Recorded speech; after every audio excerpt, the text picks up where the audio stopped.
stuff that'll get you fired, get you divorced, ruin your life if you dare. Yeah, that's right. Two men with ideas here, playing with some new tools. We think we're cool. Oh, we are. We are cool. It's wintertime and you're in Montana. Yeah, it doesn't get much cooler than that. Well, I mean, I guess there's probably somewhere, but it's pretty much cooler than anywhere I've ever been. Yeah. And I love it. Good times. That's it's cool. So good. So never had more of a reason to sit next to the fire and just spend time with family and think about what's important, like where you're going to get your next cord of wood from. Yeah, your anti-government wood. That's right. Hey, but thank God they wrote me a permission slip to go chop down some trees that were standing and dead already. So, what was that slip made out of? Oh, it was made out of paper. Oh, no kidding. Yeah. All right. Yeah. Good times. Government makes all kinds of sense. I'm super excited to be here with you, Dallas. I know if anyone was listening to the first episode when we were talking about kind of our origin stories, this was kind of one of the things that really kind of got my mind churning because, food's kind of important.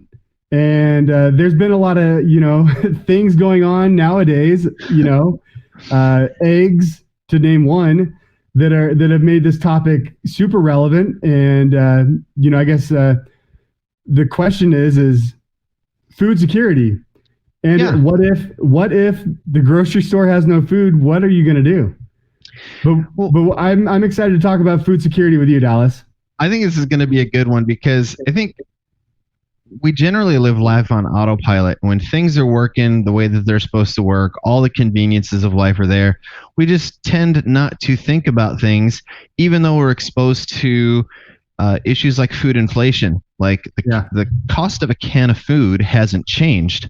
What's changed is that it's about 2 to 3 ounces less than it used to be 10 years ago, right? You could find a 16-ounce can of any kind of vegetable, and now you're looking at 14.2 ounces, 12.8 ounces, and all these oddball numbers so that they can give you the illusion that you're still getting a deal because you bought a can at that same price, but you're getting less food. And so the issue with eggs jumping up so high, or the cost of meat jumping up so high, is an opportunity for us to talk about the real issues across the board when it comes to food and what we eat, and how we should respond to these things while things are fresh in our minds. Because as you know, the things that we're told to pay attention to shift every week to 2 weeks. We're constantly offset in our attention span for what national emergency or crisis that we're supposed to be concerned about. And really, to your point, food is something that we should always have a handle on because you need it to live, right? Yep. And so what got me going on this subject originally is the things that are happening around the world in relationship to food. We have 3 examples that we're highlighting, and the first one is the United States with the price of eggs, and it's because they're scarce. We've had, unless you've been living under a rock, if you've been paying close attention to the news, there's a crap ton of factory farms, with a national level of distribution, poultry farms that have mysteriously caught fire, right? Well, if they're all mysteriously catching fire, that's not a coincidence. Spread out all over the country, and what's making them catch fire? What are the chances that they're all catching fire? It's ridiculous. But then you have other issues with other types of ranchers, hog ranchers, cow ranchers, who for whatever reason are having to kill their stock without it going to market or anything like that, right? Yep. And so that's just in the US, and we think, we still have some semblance of, hey, we still have a grocery store, we still have variety, we can still get our nachos, right? Our Doritos and our junk food and stuff like that. And for most people, that's like, oh, okay, yeah, I have my creature comforts, right? But then we have the Netherlands as another example, right? And what the Netherlands has been going through is they have a lot of small farms that produce a lot of grain and vegetables. Right. They're very efficient. the Netherlands, as I've been reading up on the subject, the Netherlands is almost like Germany. They do certain things with a great deal of engineering precision because they've had to. They've had to reclaim land from the ocean because of their sea level, and they have about 3,000 some odd farms. It's like between 3,200 and 3,500. I forget the exact number, where they're being told by the government to stop production to fight climate change. Right? Well, as we know, that doesn't do anything, and the carbon the government wants to reduce is you and me, right? Call a spade a spade. There you go. And then we have our third and most extreme example. A country that was the most wealthy in South America still has the richest oil reserves of any country in South America, Venezuela. In less than 20 years, went from a thriving economy with some of the wealthiest people in South America to dirt poor, where people are waiting on a wait list for 3 to 4 weeks to get a bag of whatever food, right?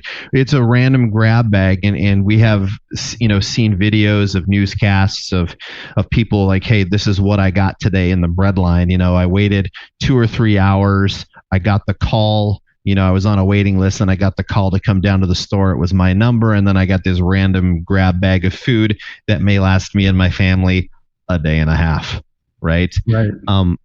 So not the situation that people want to be in. Yeah. And so I think the crux of this conversation is around, why are we allowing governments and bureaucracies and corporations who work in concert with the government and those bureaucracies decide how we eat and our ability to have control of our own food supply? Really, it's the power of life and death. Yeah. It's a serious subject. So Martanda, based upon our conversations and the things that we've gone over, what are some ways that we can get a handle on where we stand with how we're looking at food, how we approach food, as adults? The A word. If you're responsible for yourself, or if you're responsible for family members or people who depend on you to make the best decisions for them, what are some ways that we can get a baseline for how we should be navigating through this situation? Well, I think I want to start with just the observation. I think people need to just take a deep look and reconsider where they think about where food comes from, because I think we got to look at this on all levels. I really think, especially in America, people just take for granted where they get food from. Where does food come from? What is food really? I mean, I myself am not a big fan of fast foods, but I would argue that a mass majority of people probably hit the drive-through multiple times a week. And if there's a situation, like we're talking about, that's not going to be an option. Or maybe that's the only option, and maybe that's also not a very good place to be. Mm-hmm. Right? Do you think that we spend a good deal of our time building lifestyles around depending upon other people for our food supply?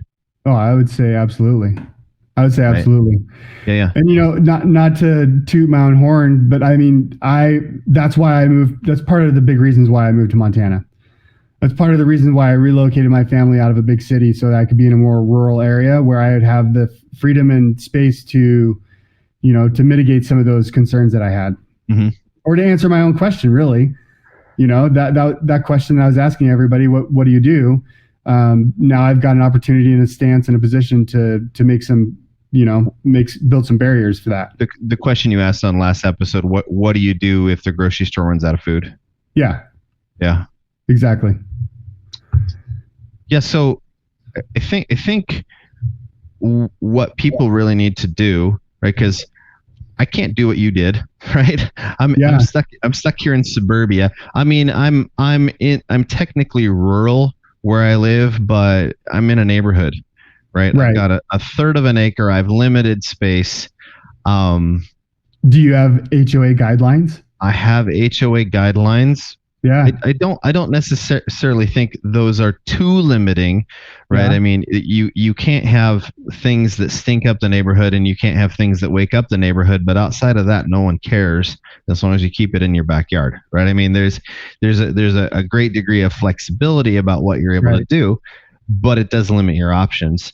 But I think for most people, um, we want to talk about ways to take control and responsibility over Yep. this issue, regardless of what situation you find yourself in, because um, people who are living in apartments still deserve to live.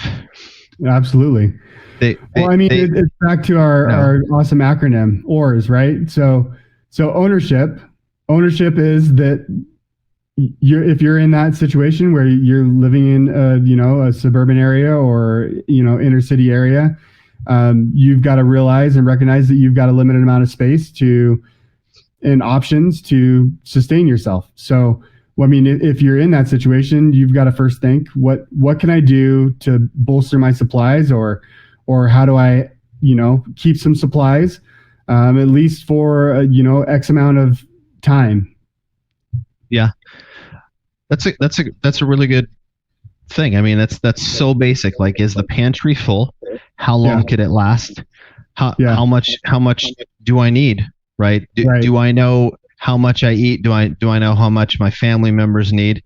One of the things that I also think about is, with all of these main channels for food experiencing some kind of an impact, whether it's off random fire, we don't know how that got started, or some other issue where they can't produce the food that they were producing before, is what alternate food sources are available in your area? Are there farmers markets? Are there local farmers outside of town that you can develop relationships with to do things like beef shares, source meat, source eggs, source produce, outside of waiting for the mass produced or mass grown food supply to make its way to your grocery store, where the potential exists for people to either A, wait in lines, B, pay too much, C, fight over it, right?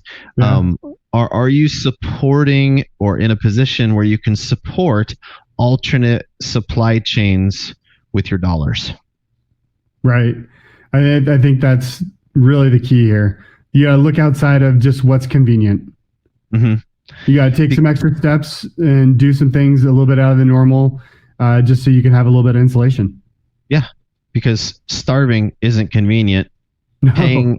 Paying high prices for crap food isn't convenient either. Yeah. And I think that this is something that we just need to be actively thinking about. So what kind of things can we do? I mean, we certainly have the things to think about as far as like where our food comes from, who are we supporting, how much do we actually need, a way to measure our food consumption and understanding what's truly necessary here.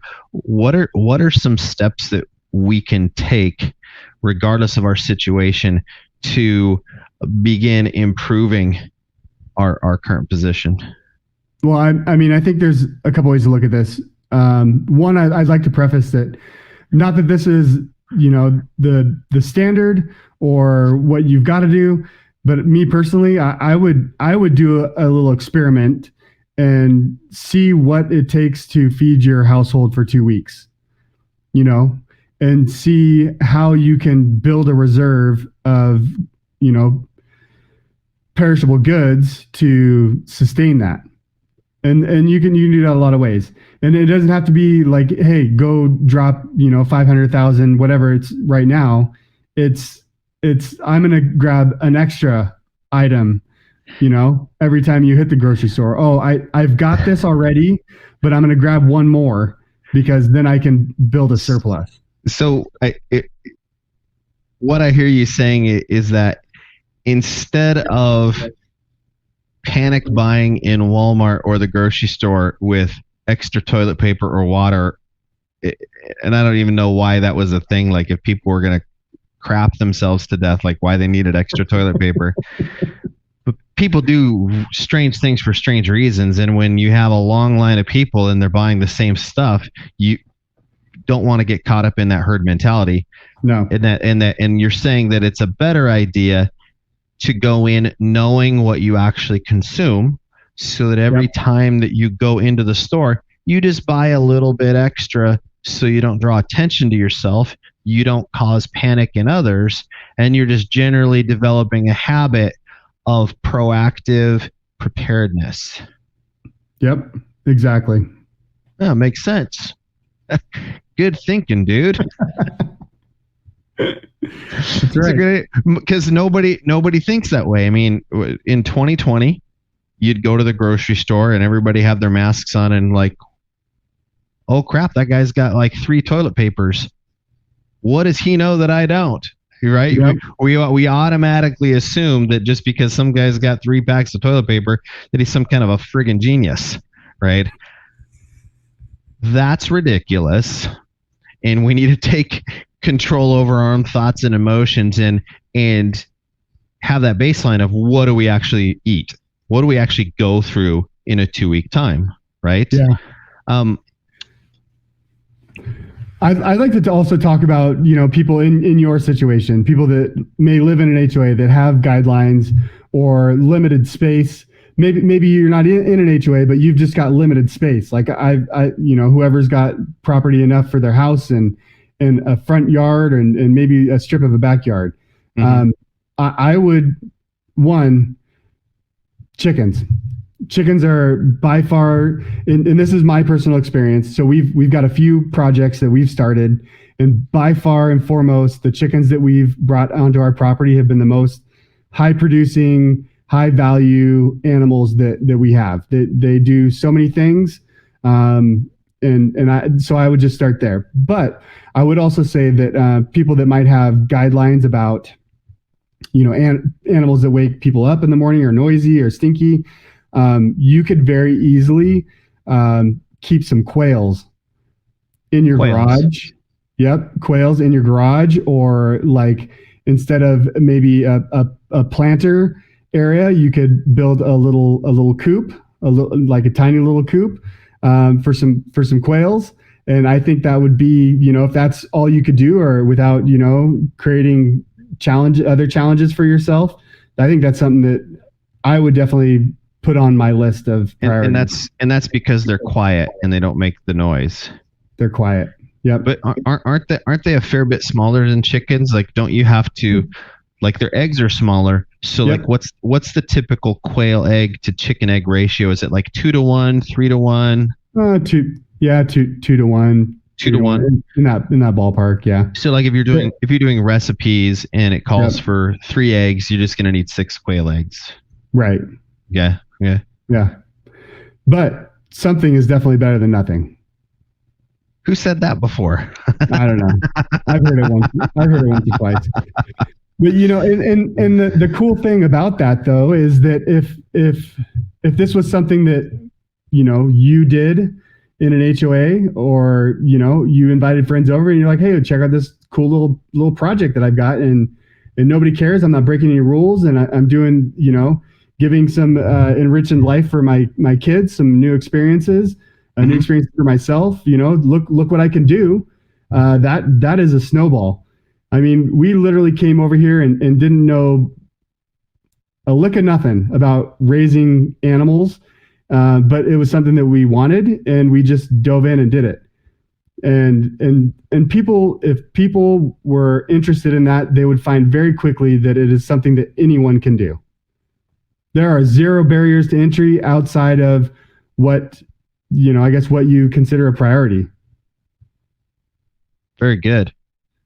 So yeah, I think that there's a lot of examples, like raising chickens or quail, for meat and eggs, growing something in a planter, a lot of opportunity to start doing something, right? Oh, I didn't finish my thought. I'm sorry. You invite somebody over and you show them, look at my little project, that might inspire someone else. And then I'll tell you what, if you had, half of your community growing quail eggs or raising quail, there would definitely not be a problem. You could have your entire meat supply chain there. Yeah. I know it doesn't sound sexy. Maybe not everyone wants to do that, or it's sexier than starving to death. It sure is. There are. But speaking of starving, there's something I think that people should also consider.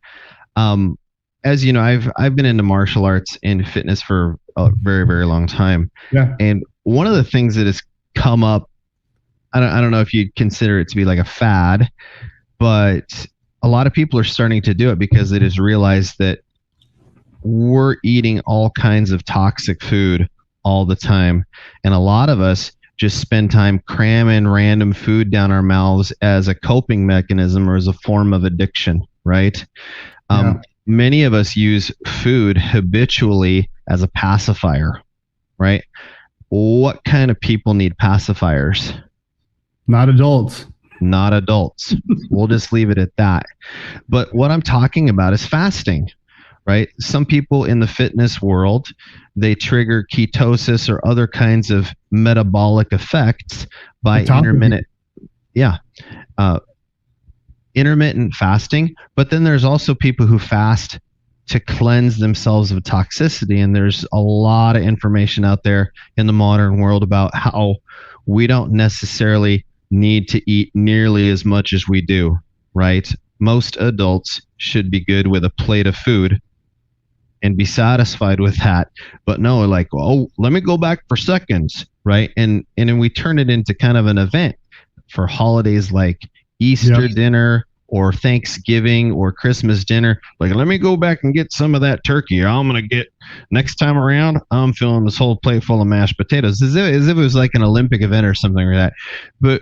But really, that kind of mentality is just an expression of what tends to happen unconsciously throughout the year, right? It's a treat because you're eating special food, but in reality, you're doing some of those same habits. You go back for another lunch bag of chips, you go for another handful of this, handful of that, another pour of that, whatever that is, and we don't even think about it, and we don't practice moderation, right? But there's also the aspect of fasting to heal yourself of different illnesses, right? And there's a lot of information out there on that. But fasting is a practice, right?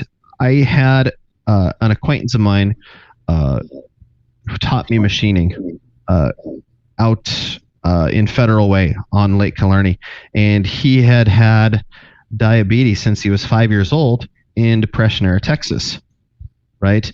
And so what he had done throughout his life to avoid the need for insulin is he kept himself really, really fit. He ran 5 to 10 miles a day, and he would not eat anything on Sunday so that he would not have to take insulin. Because the synthetic insulin is one of the effects of neuropathy. It gradually degrades your nerves over time, right? That's one of the effects, is at least what he's told me. I'm not diabetic, so I'm just going based upon what I learned from him. And before I met him, he had had an accident where he broke his leg, and that degenerated him physically because he wasn't able to work out and do things, and it just like rapidly deteriorated his body to where he was walking around with a walker. But what I learned from him is that we can do without a day of food,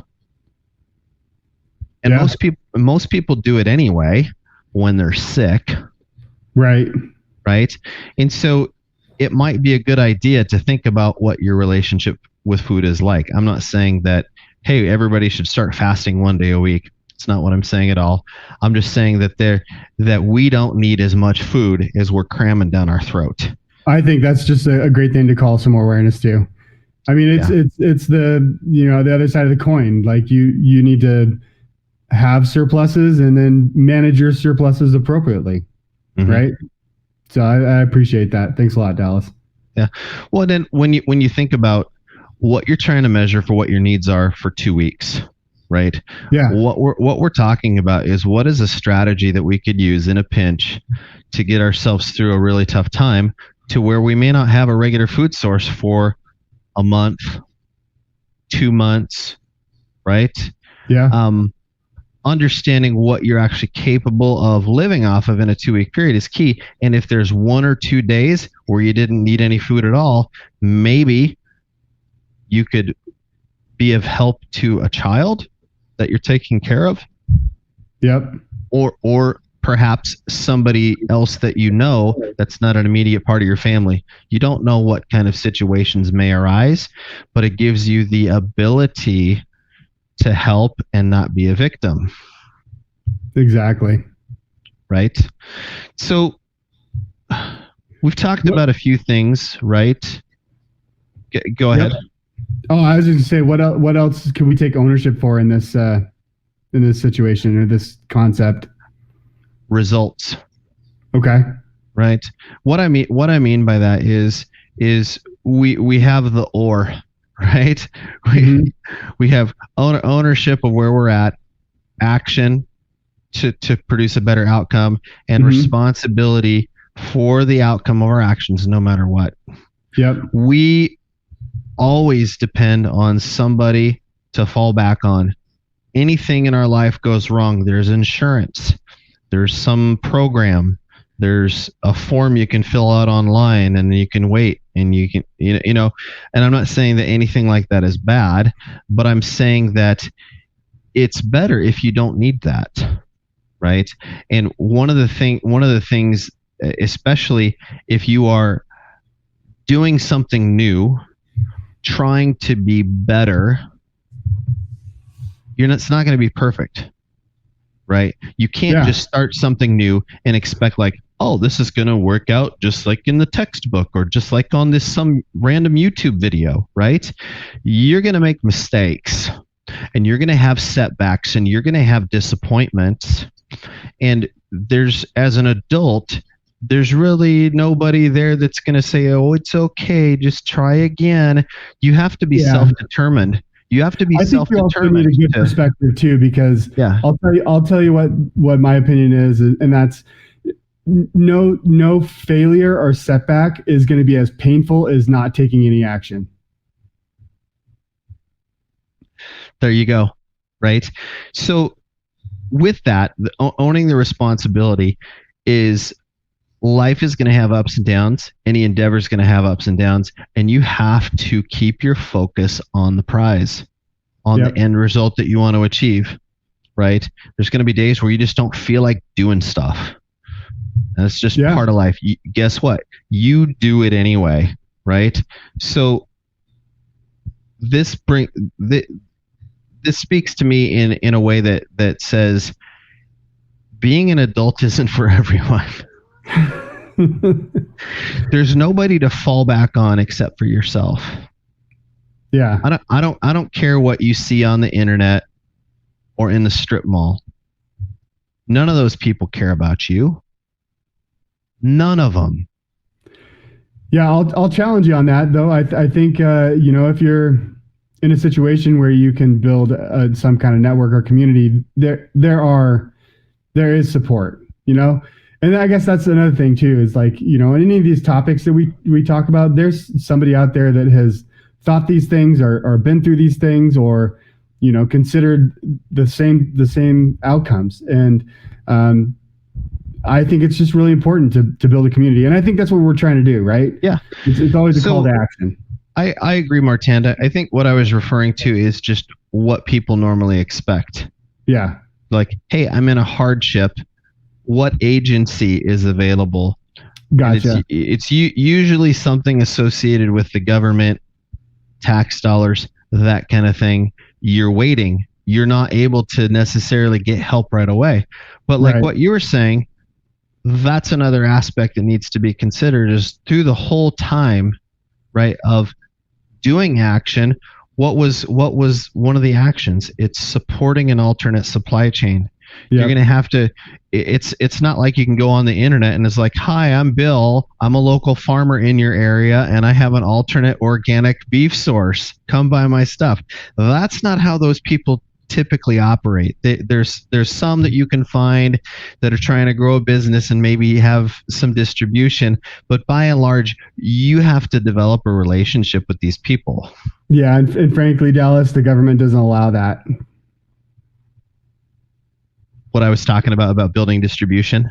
Well, with livestock farmers, it's you just you can sell live animals, but you can't sell processed animals. You can't process animals and sell them. It's against the law. Oh, gotcha. Yeah. So you're basically doing an illegal subsistence action. You're doing it to survive, right? You're not doing it as a business. It just, hey, we had this cow, we had to eat it. Yeah. Makes sense, right? It's all semantics. It is semantics, yeah. So that's interesting, but to your point, it is a community thing, right? The actions is that you need to be putting your effort into finding out what communities are out there, what you can be a part of, what you can contribute to,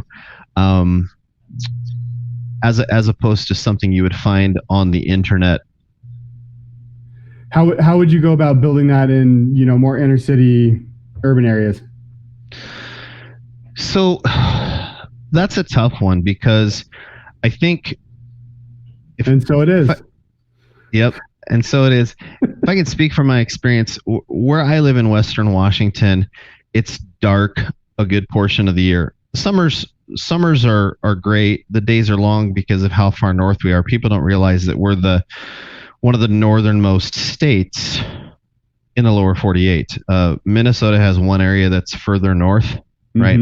But Washington is like further north than Maine, and in our summers we have a lot of daylight, but that means in the winter we have a lot of darkness, and it's not necessarily about the rain, it's about the darkness. And what tends to happen with people who have a limited amount of space is it fills up with useless crap. Yeah.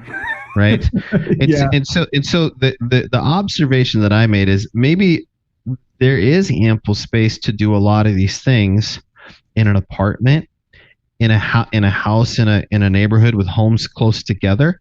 But in Western Washington, and that's all I can speak to, it may be similar in other places in the world, the garage is full of stuff that you don't use. I don't care who you are. Your garage is full of useless garbage that you don't have the guts to part with because you think that maybe one day you can get some money for it, or you're going to use it someday for one thing that may happen this one time, but you don't know the specifics. But you just know that you can't get rid of it. Well, I'm here to tell you that you need to cut your losses and you need to reclaim the space that is occupied with useless crap and find space to either store more food or to start producing food. Yeah. I guarantee you everyone listening to this has at least a closet that they open once or twice a year. Yep. And it's full of stuff that they don't need, get rid of it and turn it into a closet that you open every day. Yeah. Yeah. How can you turn dysfunction into function? Exactly. I think we all have something that we can do that we can turn into useful space, but we're attached to what we think we need that we never touch. Yep, I'd agree.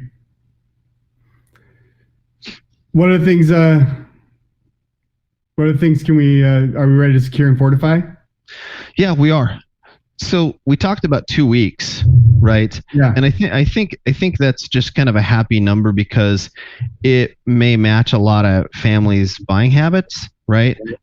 Maybe like my wife goes to the grocery store once a week for whatever reason, but then we'll go to Costco once every 2 weeks, right? And so the 2 week interval is like where we get our toilet paper, our bulk items, our mega packs of whatever, right? And so the 2 week standard is based upon what I think most people are going to be doing with their purchasing habits, but really there should be a target to have a 1 month supply of food.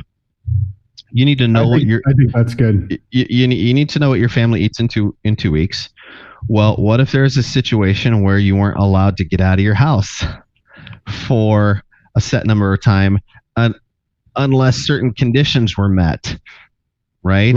And then you follow the rules, and then you go to the one place that all the other people who are following rules are going to go to, because Yeah.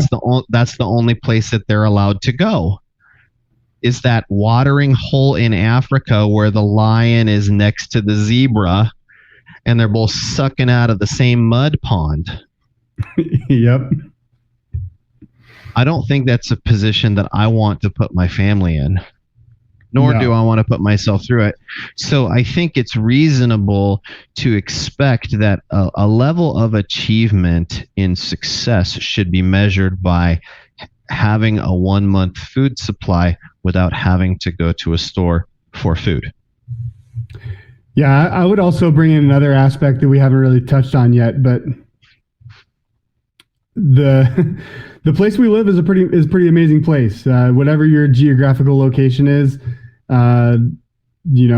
Mother Nature can provide.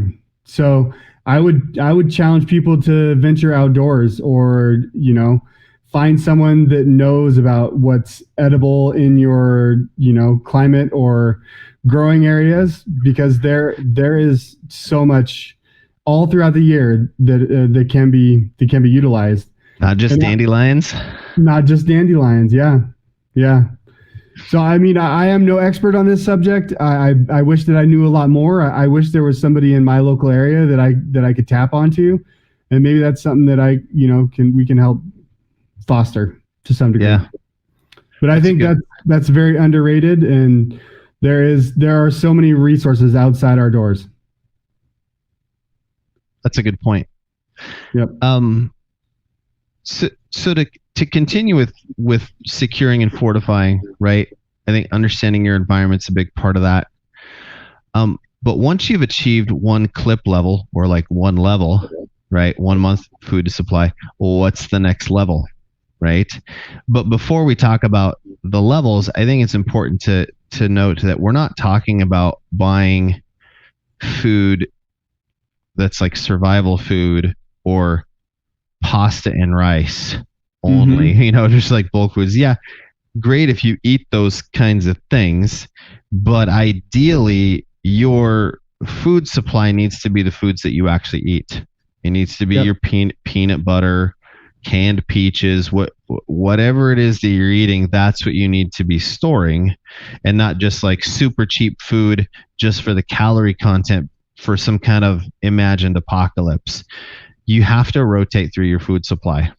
So if you get to the point to where, hey, I've got a month of food, you're actively eating that 1 month food supply. So when you go to the store, you're replenishing those same foods: the diced tomatoes, the cans of salsa, cans of jalapenos. If you like enchiladas like I do, that kind of thing. This is what you're going to be buying, right? And then just understand that you're not going to be buying foods that you're never going to want to eat. You buy the foods that you eat, right? But once you've achieved a month's supply, then your next clip level is 3 months. I would also like to throw out the thought process that even in more rural areas, if you're trying to sustain and provide your own food, it is feast or famine, right? So in the summers, gardens are going, animals, all that and the other. What do you do with those produce and things? And I think the same mentality can be taken into the inner city or urban areas.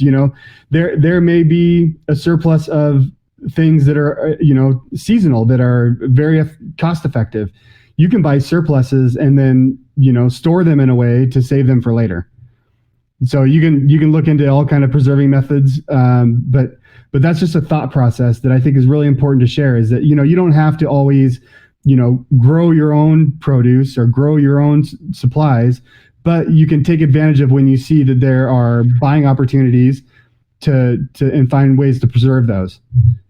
That's a good idea. Like having a canning party or something like that. You find a good deal on tomatoes, like, hey, that's super cheap. I can can those or whatever. And have them handy. Maybe trade with your friends, right? Who knows? Yeah, maybe, who knows? Maybe they'll make really good spaghetti sauce. I don't know. Right. So the goal is to just like once you get at a certain level, you maintain that level, but you try to level up. And when we talk about the continued conversation about fortification and like what kinds of things that you can grow, I think a good practice would be to find out what is most optimal for you to grow on your property or in your house or Yep. whatever you have available to you. And once you figure out what's optimal for you, you make that a permanent part of your lifestyle. Yeah. It's just not like, hey, I tried it, wasn't into it. No. I'm talking about something that is worthwhile that you know that you can find value in because it is a food that you eat, right? I'm not talking about like growing chives, right? Or a chia pet. Like I'm talking about something that you're going to find value in, like, oh yeah, I did this. I can use it. I can preserve it, or I can trade it. Yep. Right? Find out what that is for you, and then do it for the rest of your life. Something that I don't really think about very often is the outlying community, especially living in close proximity to other people, right? I'm in an area where I'm generally insulated from social turmoil in urban environments, but the potential always exists for desperate people to wander into the area. Yeah. Should something happen, right? And I think that one of the things that you can do to fortify that, looking at your food supply or just the food supply in your area as a matter of physical security, is support your local food bank. Yeah, I think that's really important. Find a way so that desperate people or people in dire need have a way, the people who are unprepared have some place to go to before they find their way to your house. Yeah. There, I said it. Yeah. Extreme circumstances do things to the human mind, and when you're in a desperate situation and it's you and the other guy, it's usually going to be you. You're going to choose yourself or your kids, right? Yep. And so I think that if you've already elevated yourself to the position to where, hey, I've got the 2-week supply, I've got the 1 month supply, then you need to start thinking outside of your family and going, hey, if the food situation, the food crisis that's affecting me, that is causing me to have to use my supply, not everybody's going to be thinking like me and taking measures. There's going to be people that have not prepared at all. Yeah. Right? What about them? How are they going to get their food when the stores have nothing left to steal and the food banks that give it away anyway are empty, right?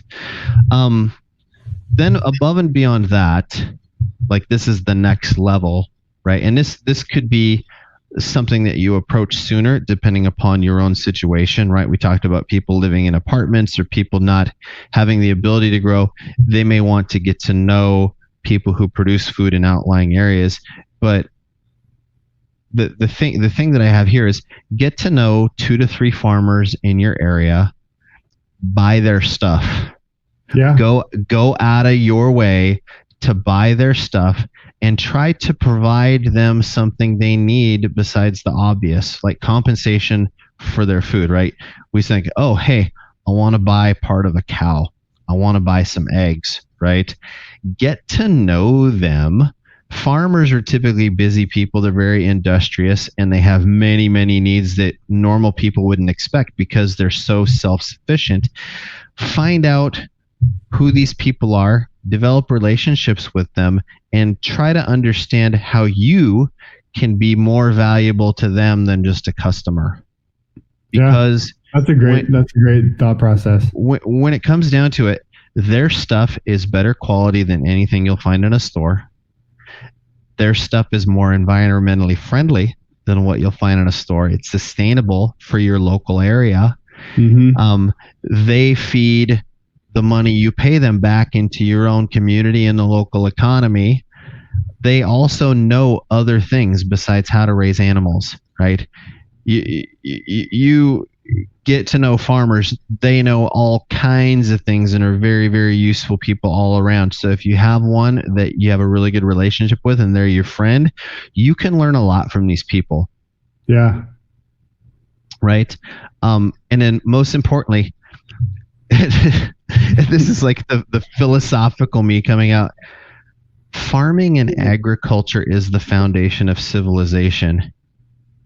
All across the world, the one human activity that separated the cavemen or the hunter-gatherers from the soft and educated genteel folk was that people figured out how to grow things out of the ground, domesticate animals, and care for them in an enclosed area and reap the rewards without having to put themselves at physical risk by hunting animals.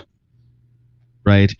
The foundation of all comforts in life come out of proper use of the land. Exactly. Yeah, a little bit of homage to the agricultural industry, huh? Yeah, absolutely. Yeah. Some people hate it. They're like, oh, factory farming, blah, blah, blah, blah. Well, guess what? Without them, your fat, lazy American butt would probably be in a much more difficult situation. Yep. Thank a farmer. Thank a farmer. I love it. Well, this has been awesome, Dallas. I think we've covered a lot. What do you have any like kind of parting words or any kind of words of wisdom on this topic before we send it? Well, I like something is always going to be more than nothing, right? Yeah. Pick something and do it. Be self-determined that you're going to do something.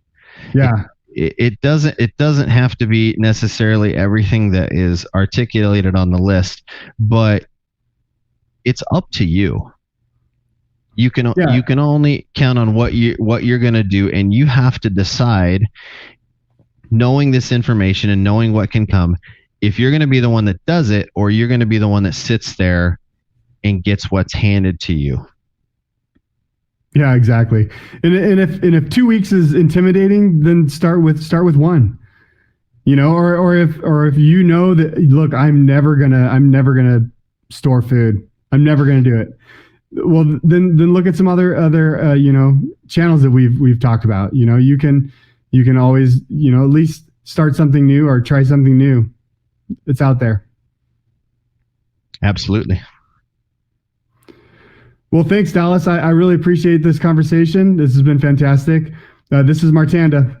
This is Dallas. And we're two men with ideas. Hopefully this was TMI, and we'll see you on the next one.